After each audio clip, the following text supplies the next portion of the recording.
One day after former officer Philip Brailsford was acquitted of second-degree murder charges in the shooting death of Daniel Shaver, a judge released the full video of the incident. Mesa Police Department officers responded to a call about a man allegedly pointing a rifle out a fifth-floor window of a La Quinta Inn back in January 2016.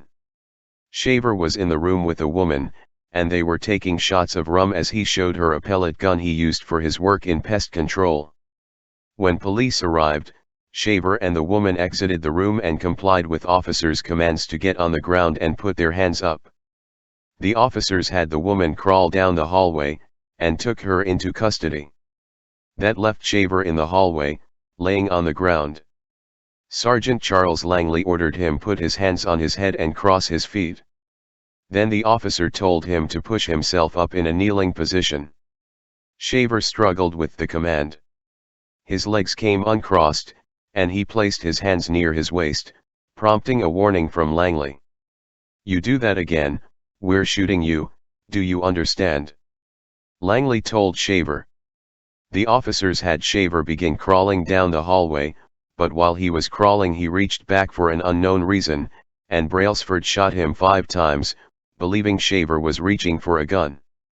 Shaver was unarmed at the time, and 2 pest control pellet guns were found in the hotel room.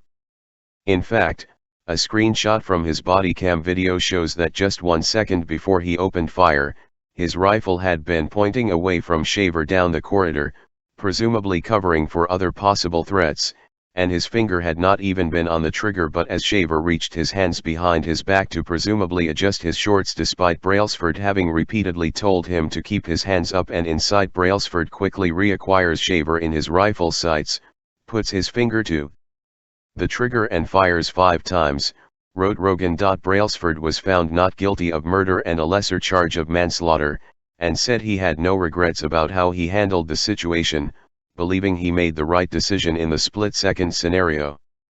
"If this situation happened exactly as it did that time, I would have done the same thing," Brailsford said during the trial. "I believed 100% he was reaching for a gun.